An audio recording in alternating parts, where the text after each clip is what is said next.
Konnichiwa, bonjour et bienvenue dans cette nouvelle vidéo dans laquelle nous allons continuer notre série du JLPT5. Aujourd'hui, nous allons attaquer la deuxième épreuve de l'examen du JLPT5, à savoir l'épreuve de grammaire et de compréhension de texte. En japonais, ça se dit Gengo Chishiki. Dokai Gengo Chishiki, c'est connaissance linguistique, donc la grammaire, et Dokai, c'est la compréhension de texte. Il s'agit de la plus grosse épreuve, il y en a trois dans l'examen, ça c'est la plus grosse épreuve entre les trois, c'est celle qui dure le plus longtemps et c'est également celle qui vous rapporte le plus de points. Autant dans la première épreuve de kanji et vocabulaire, chaque question valait un seul point, autant ici pour la partie compréhension de texte, donc les dernières questions, les derniers exercices, chaque question peut valoir jusqu'à 4 points. En tout cas, moi, dans les barèmes de points que j'ai vus, chaque question vaut 4 points. Et les premières, donc tout ce qui est grammaire, ça vaut 1 point chacune. Donc autant vous dire qu'il vaut mieux ne pas mal comprendre dès le départ les textes que vous avez sous les yeux, parce que sinon vous pouvez passer à côté d'énormément de points et éventuellement louper votre examen juste là-dessus. Donc moi, ce que je vous recommande, c'est quand vous arrivez dans cette épreuve, vous commencez par la fin. Donc vous commencez vraiment par la compréhension de texte, ce sont les derniers exercices. Parce que quitte à bâcler quelque chose, si jamais vous n'avez pas de temps, il vaut mieux bâcler des questions qui valent 1 point plutôt que de bâcler des questions qui valent 4 points. Ça, c'est le petit côté stratégique. En dehors de ça, normalement, c'est une épreuve qui, de base, dure 50 minutes. Apparemment, depuis l'année 2020, donc à l'heure où je tourne la vidéo, l'examen du JLPT de l'année 2020 n'est pas encore passé, donc je n'ai pas la confirmation, mais apparemment, cette épreuve a été réduite sur 40 minutes au lieu de 50, en tout cas pour le JLPT 5, le niveau 5. Donc moi, je vais quand même vous produire les vidéos en partant du principe que c'est 50 minutes parce que c'est le référentiel que j'ai dans les différents livres. Et au pire, sinon, vous aurez peut-être un exercice en moins. Je ne sais pas encore comment ils vont le présenter. Pour moi, cette épreuve-là, elle a 6 exercices au total, un total de 50 minutes. Donc c'est ce qu'on va voir ensemble dans les prochaines vidéos. On commence aujourd'hui avec le premier exercice. Il est composé de 16 questions. Et normalement, vous avez environ 8 minutes pour le faire, c'est-à-dire 30 secondes par question. Donc ce que je vous recommande de faire, c'est de vous chronométrer avec votre téléphone, par exemple. Je vais d'abord vous faire défiler les 16 questions. Vous pourrez mettre pause pour avoir bien le temps de réfléchir et de trouver votre réponse. Vous les notez sur un papier et ensuite, on corrige ensemble en décortiquant tout ça.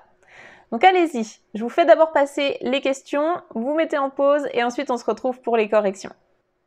Comme d'habitude, je vous rappelle, ici vous avez les consignes, là vous avez un exemple, donc c'est un QCM, vous devez choisir la bonne réponse, et ensuite vous avez les questions.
On passe aux corrections. Alors déjà, j'espère que ça s'est bien passé pour vous, que dans l'ensemble, vous avez compris ce qu'on vous demandait. Ce que vous avez pu remarquer, c'est qu'on est sur un exercice de grammaire. Vous devez à chaque fois retrouver la bonne réponse, donc soit la bonne particule, soit le verbe ou l'adjectif conjugué au bon temps. Dans l'exemple, on avait ceci. Kore. enpitsu desu. On avait le choix entre ni, o, wa, ya. Et donc, comme c'est une phrase très basique, kore wa enpitsu desu. Donc, kore wa, ceci, hein, c'est le thème de la phrase, enpitsu desu, un crayon. Ceci est un crayon. La bonne réponse était la 3. Maintenant, si on passe aux vraies questions. Alors, la première, on avait Nihon ramen wa oishii desu. Nihon ramen wa oishii desu. Les ramen du Japon sont délicieux. Donc ici, on cherchait la particule d'appartenance et cette particule, c'est le no en japonais. Nihon no ramen wa oishii desu. Les autres particules, ça ne pouvait pas coller ici, donc on cherchait bien le no. Si jamais vous avez des questions, vous n'hésitez pas à les mettre en commentaire. Ensuite, deuxième question, toujours sur les particules. Ici, on demandait Watashi ni wa kyōdai ga futari imasu. Otouto, imouto desu. Là, on parle de notre famille. Donc, kyōdai, les frères et sœurs, la fratrie. Kyōdai ga futari imasu. J'ai 2 frères et sœurs en ce qui me concerne. Et là, on décrit de qui il s'agit. On a otouto, un petit frère, et puis imouto, une petite sœur. Donc, comme on veut dire j'ai un petit frère et une petite sœur, ici, la particule qui convient, c'est to. Parce que to, ça veut dire donc ça et ça, 2 éléments. Les autres particules ne pouvaient pas coller. Troisième question, c'est toujours une question en rapport avec les particules. Vous voyez, la première page, elle est consacrée à ça. Donc là, on a un dialogue entre 2 personnes. On peut comprendre que c'est un dialogue parce que ici, les crochets, ça fait référence à des paroles qui sont citées. On a Yamashita qui discute avec Tanaka. Tanaka-san,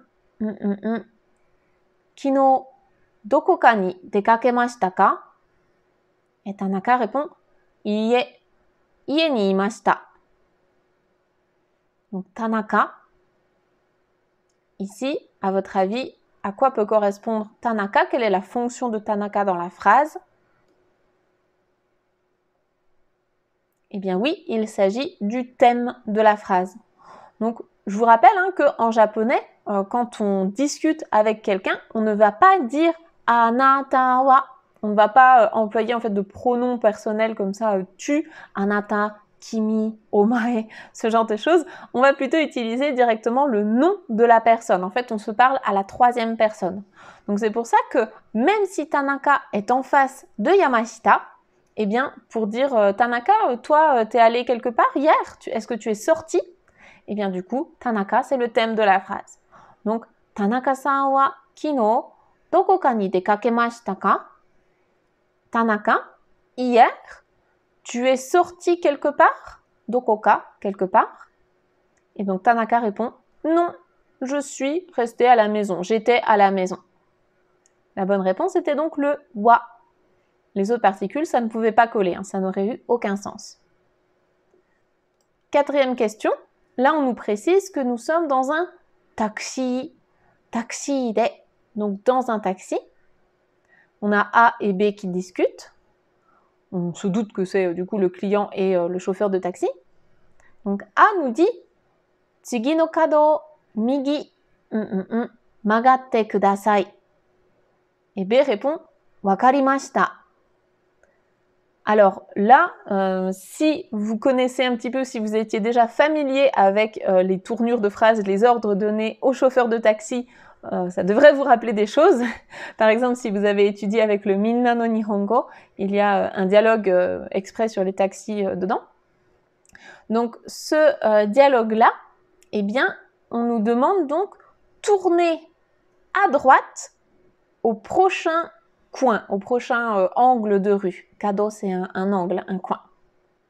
Donc là, ce qu'on veut, c'est tourner à droite. Alors, soit on aurait pu avoir la particule est pour la direction, tourner en direction de la droite. C'est ce qu'on retrouve notamment dans le minna. Mais là, on voit qu'il n'y a pas la proposition est. Donc si c'est pas en direction de la droite, c'est qu'il faut tourner précisément à droite. Et quelle est la particule de lieu là-dedans, dans lequel on fait une action vraiment précise? Eh bien, c'est la particule ni. Donc, migi ni magatte kudasai. Donc, la bonne réponse, c'était le ni. Les autres, ça ne collait pas. 5e question. Kino, watashi wa hitori, eiga o mini ikimashita.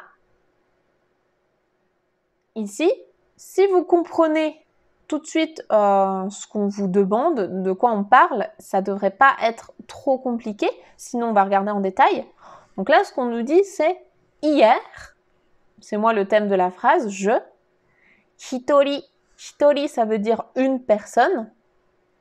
Eiga o mi ni ikimashita. Je suis allée voir un film, aller regarder un film. Hitori, que vient faire le hitori là-dedans? Eh bien, en fait, ça veut dire en étant tout seul ou toute seule. Donc, je suis allée voir un film toute seule. Et comment est-ce qu'on dit tout seul en japonais? Ce sera hitori de. Hitori de. Donc, le de, ici, c'est la particule de moyen. En étant une personne, en étant tout seul, je suis allée au cinéma. Je suis allée voir un film. Donc, la bonne réponse, c'est hitori de, la 3. Si jamais vous connaissiez déjà cette expression, et je pense que normalement au niveau GLPT5, en tout cas si vous prévoyez de passer le GLPT5, vous devez la connaître. Donc, hitori de, vous pouvez la prendre comme ça en un seul bloc, c'est pour dire tout seul. Ensuite, on a encore 2 questions en rapport avec les particules. Ici, c'est à nouveau un dialogue entre Yamashita et puis Tanaka. Donc, Yamashita nous dit « Kyou party ga arimasu kara. Tanaka-san, kite kudasai. » Et Tanaka répond « Arigatou gozaimasu. » Alors, est-ce que vous avez bien compris quelles étaient les intentions dans ce dialogue? Qu'est-ce que dit Yamashita? Kyou party ga arimasu kara. Aujourd'hui, parce qu'il y a une fête, comme il y a une fête, une party, Tanaka-san, kite kudasai. Kite kudasai, là c'est un ordre, donc on lui dit viens, toi aussi viens Tanaka. Donc il est toujours en train de s'adresser à lui directement avec son nom de famille et il lui dit Tanaka aussi viens. Et comment est-ce qu'on peut dire toi aussi? Eh bien la particule qui veut dire aussi en japonais c'est mo. Donc Tanaka-san mo kite kudasai. Donc toi aussi viens. Il est en train de l'inviter. C'est pour ça que Tanaka répond « Merci beaucoup ». Les autres particules ne voulaient rien dire ici. Dernière question purement particule ici, c'est donc toujours Tanaka, cette fois qu'il discute avec Yamada. Tanaka nous dit « Kono boushi wa Yamada-san desu ka ?» Yamada répond « Hai ». Alors, kono boushi, de quoi est-ce qu'on parle ici? Boshi, c'est un chapeau. Donc ce chapeau, Yamada-san, eh bien qu'est-ce qui pourrait coller ici? Eh bien on lui demande est-ce que c'est le tien? Est-ce que c'est celui de Yamada? Donc Yamada-san no desu ka? Yamada-san no. Et là on évite de redire Boshi. Est-ce que ce chapeau c'est le chapeau de Yamada? On n'a pas besoin de le dire 2 fois. Donc Yamada-san no desu ka? Hai, oui, c'est le mien. Donc la bonne réponse, c'était la 3. Ensuite, cette fois, on passe plutôt aux petits mots comme les adverbes. Donc, il y en a pas mal. Tout ce qui est adverbe. Ensuite, on a un peu du vocabulaire également. Question 8. Eki made taxi de 1000 yen desu. La phrase pourrait s'arrêter comme ça. Ça pourrait tout simplement être donc jusqu'à la gare. En taxi, c'est 1000 yens, donc ça coûte 1000 yens. Sauf que là, on veut rajouter un petit mot, donc une nuance dans notre propos, et on a le choix entre gurai, nado, goro, mo. est-ce que vous voyez un petit peu la différence entre ces mots? En général, on a tendance à pas trop voir à quoi ça correspond. Donc, gurai, c'est pour donner une approximation. C'est environ 1000 yens. Donc là, ça colle plutôt bien. Ça part sur une bonne réponse, mais on va voir le reste. Donc, gurai, c'est pas mal. Ensuite, on a nado. Nado, c'est pour dire etc. Donc, on va l'utiliser quand on énumère des objets, par exemple. Il y a ça, ça et ça, entre autres. Donc, il fonctionne avec la particule ya. La particule ya, vous vous rappelez, hein, c'est une énumération non exhaustive. Donc, il y a ça et ça, entre autres. Donc là, du coup, ça ne colle pas. Ensuite, on a goro. Goro, il veut aussi dire aux environs de, mais il fonctionne sur le temps. Donc, par exemple, je viendrai environ à 2 heures. Donc, niji goro kimasu. Je viens vers 2 heures. Donc, ici, ça ne colle pas. Et la dernière proposition, c'est la particule mo. Mo peut s'utiliser comme ça avec un tarif quand on veut dire ah ben ça coûte entre guillemets autant que ça. Ça coûte waouh jusqu'à 100 000 yens quoi. Donc là, ça ne colle pas trop parce que bon, 1000 yens, c'est pas un gros tarif. Et puis surtout, on a la proposition gurai qui colle vraiment bien avec cette phrase. Donc on va plutôt partir là-dessus. Effectivement, c'est la réponse qui était attendue. C'est gurai. Et puis surtout, pour pouvoir utiliser mot, on va plutôt l'utiliser avec le verbe kakarimasu derrière. Donc par exemple, ça prend 100 000 yens ou bien ça prend 10 heures pour y aller à pied ou ce genre de choses. Donc là, en tout cas, on l'exclut de cette possibilité. Ensuite, pour la 9, on retrouve un petit dialogue. Nous avons A et B qui se disent « sayonara »,« sayonara »,« mata », Donc, sayonara, c'est vraiment une formule très, comment dire, classique et enfin c'est pas ce qu'il y a de plus naturel hein, pour dire au revoir en japonais. En général, on va pas trop dire ça. Voilà, c'est vraiment très très formel. Ça a plutôt une consonance d'adieu en japonais. Mais bon, là ils l'ont mis pour bien comprendre que du coup on a deux personnes qui se disent au revoir. Et ensuite on a B qui dit mata quelque chose. Mata, ça veut dire on se revoit. Du coup, c'est forcément du futur derrière. Et est-ce qu'on a du futur dans les 4 propositions? On a ototoi, avant-hier, kyo, aujourd'hui, daishu, la semaine prochaine, kongetsu, ce mois-ci. Donc là, ce qui colle vraiment bien, c'est mata raishu, à la semaine prochaine. On se revoit la semaine prochaine. Donc c'est la bonne réponse, c'est la 3. Ensuite, question 10. Watashi no haha wa 50 歳です。父は55歳です。母は父、5歳若いです。Donc là, est-ce que ça va? En tout cas, les 2 premières phrases sont vraiment très très simples. Hein, c'est du niveau vraiment basique JLPT 5. Donc, watashi no haha, ma maman, wa 50 歳です。Elle a 50 ans. 父は55歳です。Donc, mon père a 55 ans. Et là, du coup, qu'est-ce qu'on fait? Eh bien, on compare les deux. L'élément qu'on compare, c'est haha, donc ma maman, wa chichi, par rapport à mon père, c'est ça qu'on cherche à dire. 5 歳若いです。De 5 ans plus jeune, elle est jeune. Donc, quel est l'élément de comparaison en japonais? Nous avons ici kara, made, yori ou bien no hou ga. Kara, made, ce sont d'autres particules qui veulent dire de jusqu'à. Donc ici, ça ne colle pas du tout. Yori, c'est la bonne réponse. C'est par rapport à, c'est la particule de comparaison. Donc ma mère, par rapport à mon père, elle est 5 ans jeune, donc sous-entendu plus jeune. Et no hou ga, ça c'est pour dire, c'est vraiment cet élément-là entre les deux qui est le plus quelque chose. Donc si on avait eu haha no hou ga wakai desu, ma mère, c'est plutôt ma mère qui est la plus jeune entre les deux. Là, oui.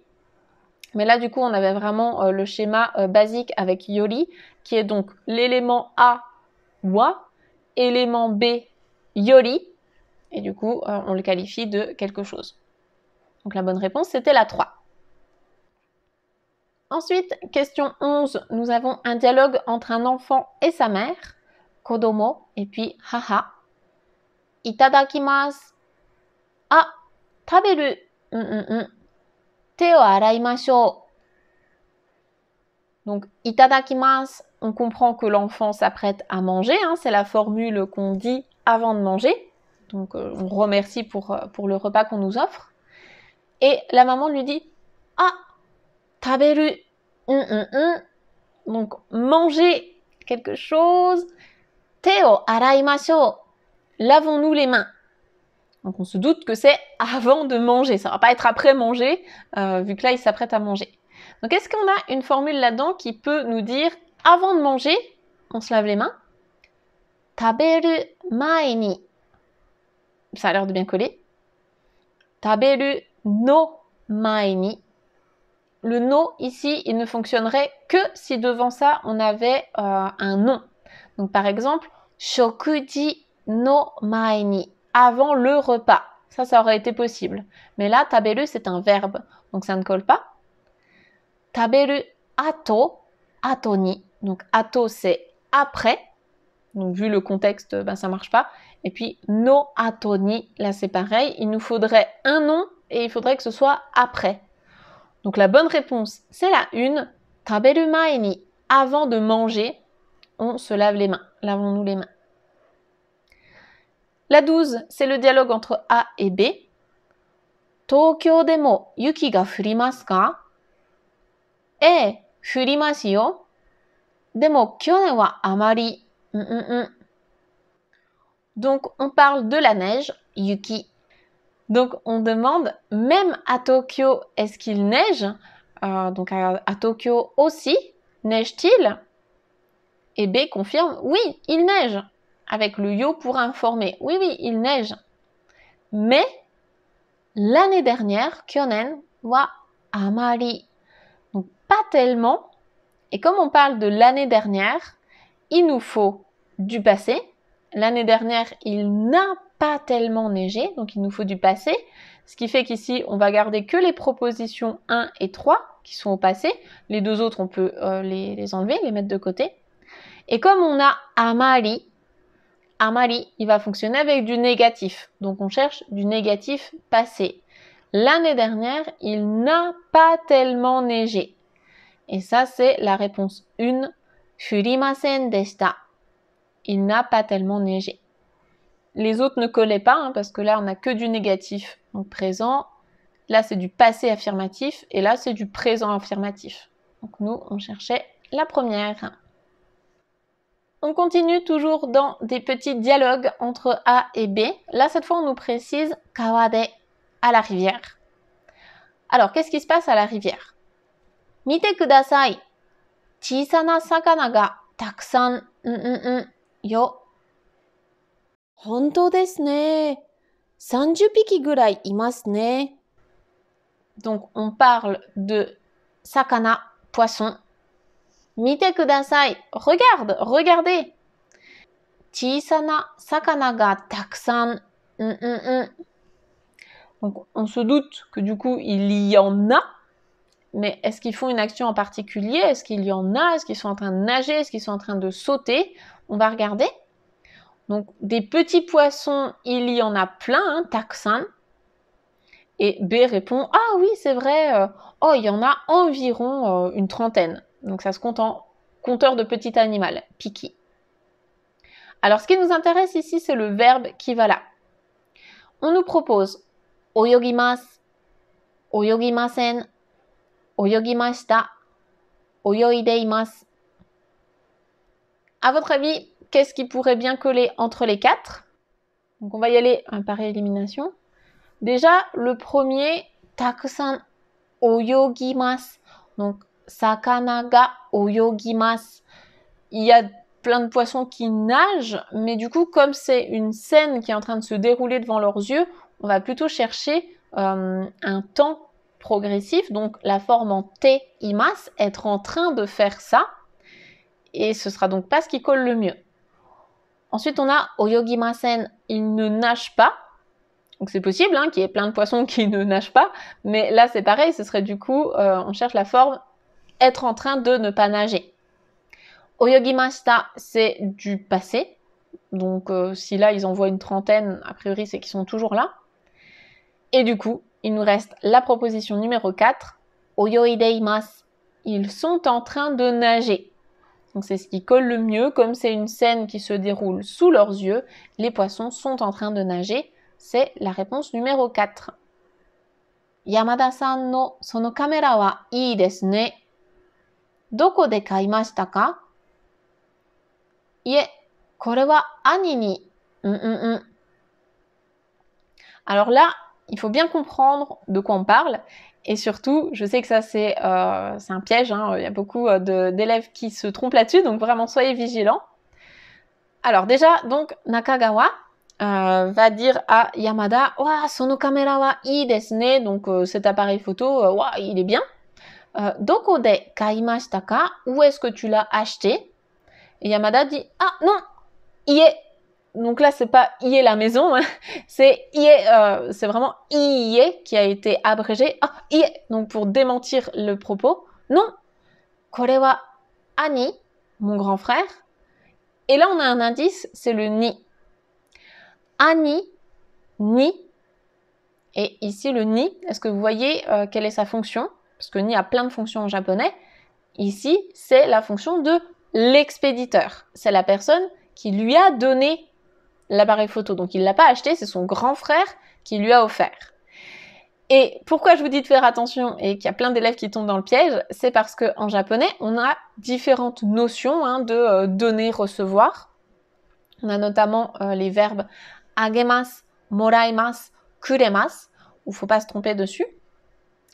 Ici, on nous propose agemashita. Donc, il faut bien se mettre en tête que le thème de la phrase, c'est, au final, c'est watashi wa, donc kore wa, hein, mais watashi wa, si on devait mettre watashi dans la phrase, ce serait watashi wa ani ni. Donc, si on disait agemashita, ça veut dire que c'est moi qui ai offert à mon grand frère cet appareil photo. Ce qui est bizarre, parce que du coup, c'est Yamada qui l'a entre les mains. Donc, a priori, c'est pas ça. On a moraimashita, recevoir. Donc, moi, j'ai reçu de la part de mon grand frère. Du coup, ça colle plutôt bien. Urimashita, vendre. Je l'ai vendu à mon grand frère. Ben, ça n'a pas de sens. Et kaimashita, je l'ai acheté, donc pour mon grand frère peut-être. Du coup, ça n'a pas de sens non plus. Il faut quand même rester logique. Hein. Dans la situation, ici, on imagine bien les deux personnages. Donc non, il l'a reçu de son grand frère. La réponse est donc la 2. Moraimashita. Ici, ils nous ont pas fait le piège avec kuremashita, mais c'est possible qu'on le croise plus tard. Ensuite, question 15. Donc là, on n'est plus dans un dialogue, on a juste à retrouver le bon mot interrogatif, en tout cas avec la particule qui va avec. Donc on nous propose Tamago ryori no jouzu na tsukurikata o yomimashita. Alors, on n'est pas obligé de comprendre toute la phrase, hein, d'ailleurs c'est pas très grave, mais on va quand même la décortiquer ensemble. Donc, tamago ryori. Tamago ryori, de la cuisine avec des œufs, donc une cuisine qui utilise des œufs. No jouzu na tsukurikata, une manière de créer ça, donc de fabriquer. Donc ici, c'est pour faire des recettes, hein, on parle de cuisine. Donc une manière de faire ça, de le réaliser. Jouzu na, donc de manière bien, une bonne manière en fait, hein, des bonnes recettes tout simplement, des bonnes manières de cuisiner des œufs. O, et le verbe c'est yomimashita. Donc j'ai lu. J'ai lu une bonne manière de cuisiner les œufs. Et là, on nous propose nani ni, nani mo, nani ka e, nanika de. Donc, yomimashita, on se doute qu'il veut nous dire j'ai lu quelque chose ou quelque part, une bonne manière de fabriquer, de faire des œufs, quoi, des recettes avec des œufs. Donc là, comme ce qui change, ça va être la particule derrière, on peut y aller par élimination. Si on mettait ni c'est la particule du lieu dans lequel il n'y a pas d'action. Donc, ça va pas trop coller ici avec yomimashita. Là, on a mo, donc aussi, ça colle pas trop non plus. Là, on a nanika, donc quelque chose, avec la particule est. Donc en direction de, c'est bizarre, ça ne colle pas trop non plus avec lire. Et il nous reste nanika de. Donc de, c'est à la fois le lieu dans lequel il se passe une action, ça peut être aussi le moyen grâce auquel j'ai lu quelque chose. Dans un endroit, donc grâce par exemple à un magazine ou à un livre ou quoi, j'ai lu ça. Donc la bonne réponse ici c'est la 4, nanika de yomimashita. J'ai lu dans un truc, ou grâce à quelque chose. Et la dernière question pour cet exercice, c'est la 16. Donc là, on sait qu'on est au téléphone. Denwa de. Nous avons Honda qui discute avec Kitayama. Hai, Honda desu. Ah, Kitayama Hanako desu. Sumimasen. Hai, chotto matte kudasai ne. Hai, chotto matte kudasai ne. Donc là, on sait que les personnes se présentent et à la fin, on nous dit « Ah, attendez un petit peu ». Donc, peut-être que la personne désire parler à quelqu'un d'autre. « Ah oui, attendez un petit peu ». Est-ce qu'il y a quelque chose qui pourrait coller là-dedans? Donc, on va lire les 4 propositions. « Hiroko-san o onegai shimasu »« Hiroko-san o kudasai »« Hiroko-san to hanashimasu ka » Hiroko-san to hanashimasen ka? Donc là, clairement, les 4 peuvent être un peu tentantes. On va regarder ça dans le détail. En premier, on nous dit, donc dans tous les cas, on sait que la personne veut parler à Hiroko. Donc, Hiroko-san o onegai shimasu. Donc, Hiroko-san, s'il vous plaît. Ça colle plutôt bien. Hiroko-san o kudasai. Kudasai, c'est vraiment pour donner un ordre. Du coup, là, est-ce que c'est justifié de donner vraiment un ordre en disant « Donnez-moi Hiroko-san » Peut-être pas. En tout cas, là, on ne nous parle pas d'entreprise ou quoi que ce soit, donc on ne sait pas trop. En tout cas, entre les deux, la une est peut-être plus douce et donc plus naturelle. La 3, Hiroko-san to hanashimasu ka? On pose la question. Donc, est-ce que vous parlez avec Hiroko-san? C'est un peu bizarre. Et la dernière, on demande, est-ce que vous ne parlez pas à Hiroko-san? Donc, ça peut être une invitation à quelque chose, mais en tout cas, c'est un petit peu bizarre, en tout cas, de demander ça au téléphone. Donc, on va plutôt imaginer que c'est la une. Hiroko-san o onegai shimasu. Donc, excusez-moi, donnez-moi Hiroko-san, s'il vous plaît. Passez-moi Hiroko-san, s'il vous plaît. C'est quand même la plus polie et du coup la plus douce aussi vu le contexte. Voilà pour ce premier exercice. J'espère que ça a été enrichissant pour vous, que vous avez appris des choses ou alors que vous avez confirmé que du coup cet exercice de grammaire ça va, c'est ok pour le JLPT. C'était le premier épisode de cette série donc de 6 exercices pour l'épreuve numéro 2 de grammaire. Si vous voulez être sûr de ne pas louper les prochains, abonnez-vous et activez bien la cloche pour recevoir la notification quand ils seront sortis. Et si vous n'avez pas encore vu les précédents, eh bien je vous mets la playlist. Comme ça, vous n'aurez plus qu'à cliquer pour revoir tous les autres épisodes du JLPT. Sur ce, je vous dis à très vite. Matane, bye bye!